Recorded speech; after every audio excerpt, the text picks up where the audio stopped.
Hi friend, Ajay MP lifestyle চ্যানেলে সবাইকে স্বাগত। তোমরা ভিডিওর শুরুটা দেখেই বুঝতে পেরেছো আমি আজকে কিসের ব্লগ ভিডিও দিতে চলেছি। হ্যাঁ, তোমরা যেটা মনে করছো সেটারই ব্লগ ভিডিও আমি দিতে চলেছি, তোমাদের সাথে শেয়ার করতে চলেছি। আমরা যাচ্ছি নালাগোলা শিবডাঙ্গি সেই তিলভান্ডেশ্বর মন্দিরে। আমাদের বাড়ি থেকে শিবডাঙ্গির দূরত্ব প্রায় 7 থেকে 8 কিলোমিটার, একটু মনে হয় বেশিই হবে। তো তোমাদের দাদাভাই কালকে গান থেকে বাড়ি চলে এসেছে, আর আমরা দুজনে আজকে যাচ্ছি শিবডাঙ্গি। প্রথম সোমবার পড়েছে আজকে শ্রাবণ মাসে, তাই শিবডাঙ্গিতে পুজো দিতে যাচ্ছি। এই যে আমরা চলে এসেছি নালাগোলাতে কিছু কেনাকাটা ছিল, সেগুলো কেনাকাটা করেই আমরা এখান থেকে বেরিয়ে। আমি জানি না সেখানে আজকে কতটা ভিড়, তবে দেখছি লোকজন আসছে ঘুরে, কেউ কেউ জল ঢেলে আবার চলেও আসছে, কেউ কেউ যাচ্ছে। তো দেখা যাক শেষ পর্যন্ত কত ভিড় আছে সেখানে। পৌঁছাতে পৌঁছাতে দেখছি এত লোক আসছে, এরা যে আমাদের থেকে কত সকালে গেছিলো, আমরাই তো সকাল 7টার দিকে বাড়ি থেকে বেরিয়েছি, এরা যে আমাদের থেকে কত আগে চলে গেছিল। ফাঁকা পেলেই হোক। কত যে ভিড়! গাড়ি পার্কিং করে আমরা দুজনে হাঁটতে ধরলাম। ভিড় দেখে তো মাথায় নষ্ট। এখান থেকে আমাকে দাঁড়িয়ে সেই মন্দিরের কাছে যেতে হবে, কি করা যাবে, দাঁড়াতে তো হবেই। তো আমি এখানে দাঁড়িয়ে গেলাম, আর তোমাদের দাদাভাই মোবাইলটা নিয়ে একটু সামনে চলে গেল দেখতে যে কতটা ভিড় আছে। আমি তো দেখেই অবাক, ছেলে মেয়ে সবাইকে একসাথে দাঁড় করিয়ে রেখেছে। এর আগের বার কি হয়েছিল, বাঁশ দিয়ে ঘেরা দিয়ে দিচ্ছিল, ছেলেরা এপারে আর মেয়েরা ওপারে। ভালো থাকলে প্রত্যেকটি সোমবারই করার ইচ্ছে আছে শ্রাবণ মাসের। তো দেখি বাবা কতদূর পর্যন্ত মনের আশা কামনা পূর্ণ করে। আর তোমরা কে কোথায় জল ঢালতে যাও প্লিজ আমাকে কমেন্টে জানিও, কেমন? আর এই হলো সেই মন্দির, শিবডাঙ্গি তিলভান্ডেশ্বর শিব মন্দির। পুরো আধ ঘন্টা বাইরে রোদে দাঁড়িয়ে থাকার পর আমি মন্দিরে যে প্রথম সিঁড়ি সেখানে আসতে পারলাম। আর ভেতরে গিয়ে ভিডিও করতে পারবো কি না আমি জানি না, আর মোবাইল নিয়ে ভেতরে গিয়ে ভিডিও করাটা সেভ হবে কি না সেটাও আমি বলতে পারছি না। যতটুকু পারলাম তোমাদের সাথে শেয়ার করলাম। প্লিজ তোমরা ভিডিওটা স্কিপ না করে পুরোপুরি দেখো। যে দেখো আমি বাবার যে মন্দিরের ঘন্টা, সেই ঘন্টাগুলো একটু বাজিয়ে দিলাম, বাবাকে প্রণাম করে নিলাম।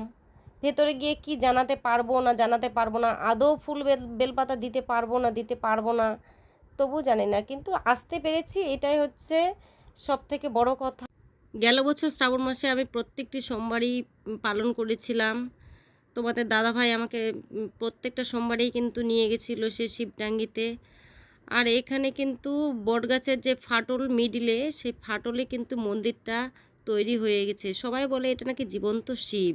আবহাওয়ার কত পরিবর্তন দেখো, আধ ঘন্টা পুরো 30 মিনিট রোদ্রে দাঁড়িয়ে থাকার পর এখন যখন শীতল ছায়ায় এসছি তখন শুরু হয়ে গেল কিন্তু বৃষ্টি, মুষলধারে বৃষ্টি হচ্ছে। সবাই ভিজছে, যারা যারা ছাতা আনেনি। আমাদের ছাতা ছিল, আমরা দুজন সেফ ছিলাম, কিন্তু কতক্ষণ ছাতা ধরে মিডিলে দাঁড়িয়ে থাকবো, যার জন্য ছাতাটা দিয়ে তোমাদের দাদাভাইকে বললাম তুমি সামনে গিয়ে দাঁড়াও, আমি লাইন ধরে যাচ্ছি। তো আমার পুজো দেওয়া শেষ, আমি পুজো দিয়ে বেরিয়ে চলে আসলাম। ভেতরে ভিডিও করতে পারিনি, প্রচুর জ্যাম ছিল, আর তাড়াহুড়ো করে ওরা বের করে দিচ্ছিল মন্দির থেকে। আর মেলাটা তোমাদেরকে একটু ঘুরিয়ে দেখিয়ে দিলাম। আর এখানে আমি একটু সবুজ চুড়ি পরে নিলাম, শ্রাবণ মাসে সবাই সবুজ চুড়ি পরে। আর সবুজ চুড়ি যে কেন পরছে আমি কিন্তু জানি না, সবাই পরছে তাই আমিও পরলাম। আমি কিন্তু সবুজ আর লাল দুটো মিশিয়েই পরে নিলাম। তো মেলাতে ঢুকতে পারতাম কিন্তু ঢুকলাম না, যার কারণ হচ্ছে আমি স্কুলে রান্না করতে যাব। খাওয়ার নেওয়ার মতো ভেতরে অনেক কিছুই আছে, কিন্তু আমরা সেগুলো নিলাম না, যার কারণ হচ্ছে এখন বেলা 11টা বাজে। আর 11টার সময় ও স্কুলে চলে যায়, স্কুল থেকে আসে প্রায় 4টার সময়। আর যেগুলো খাবার আমরা নিয়ে যাব সেগুলো ও 4টার সময় এসে খেতে পারবে না। পেয়ারাটা একটু বেশি পছন্দ করে, তাই পেয়ারাটা নিয়ে নিলাম। আর তোমাদের দাদাভাইও উপোস আছে, ও বাড়ি গিয়ে খাবার খাবে, আর আমি তো উপোস আছি, আর আজকে উপোসেই থাকবো আমি। দুধ টুধ একটু ফলমূল খাবো, কিন্তু কি করব বলো, আজকে উপোস তো থাকতেই হবে যেহেতু ব্রত পালন করেছি। আর লাইন দেখো, রাস্তায় জল জমে গিয়েছে, ওরা জল কাদার মধ্যে এভাবে দাঁড়িয়ে আছে। আমরা তো বেরিয়ে যাচ্ছি, কোনো অসুবিধা নেই, কিন্তু যারা দাঁড়িয়ে আছে তাদের কত কষ্ট হচ্ছে। এদিকে উপরে রৌদ্র উঠে গিয়েছে, আর নিচে এই যে জল কাদা প্যাচ প্যাচের মধ্যে দাঁড়িয়ে আছে। তোমরা কে কে মহাশিবরাত্রি ব্রত পালন করো শ্রাবণ মাসের, প্লিজ কমেন্টে আমাকে একটু জানিও। আর কে কে আমার মতো শিবডাঙ্গিতে পুজো দিতে এসেছিলে, আমি তো জানি না কে কে এসেছিলে। তো কেউ যদি এসে থাকো, আর কেউ যদি আমার ব্লগটা দেখে থাকো, তাহলে প্লিজ আমাকে কমেন্ট করে জানিও।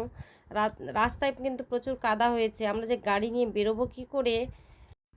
এই যে দেখো বন্ধুরা, আমি একটা সিঁদুরের ওম নিয়েছিলাম, সেটা গড়িয়ে বৃষ্টির জলে আমার নাক বেয়ে একবারে চলে যাচ্ছে। মনে হচ্ছে যে এখান থেকে কপাল ফেটে একবারে রক্তের ধারা বইছে নাকে। তো যাই হোক, রাস্তাতে এত কাদা, কি করে যে আমরা গাড়ি নিয়ে বেরোবো সেটাই হচ্ছে কথা। ঢালাই রাস্তা কিন্তু কাদা উঠেছে প্রচুর। আমি ভিডিওটা এখানেই শেষ করব, কারণ আমি বাড়ি গিয়ে স্কুলে রান্না করতে যাব।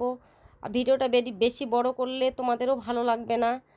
স্কুলে রান্না করে এসে তোমাদের সঙ্গে মানে ভিডিও করতে আমারও ভালো লাগবে না। উপর শরীর, আর প্রায় 11টা বেজেই গিয়েছে। তো যদি তোমাদের আমার চ্যানেলটা ভালো লেগে থাকে তাহলে সাবস্ক্রাইব করে দিও চ্যানেলটাকে, আর পাশে থাকা বেল আইকনটি অন করে দিও। আর ভালো লাগলে একটা লাইক, প্লিজ একটা লাইক করে দিও। তো আমার সঙ্গে থেকো। ধন্যবাদ, বাই বাই।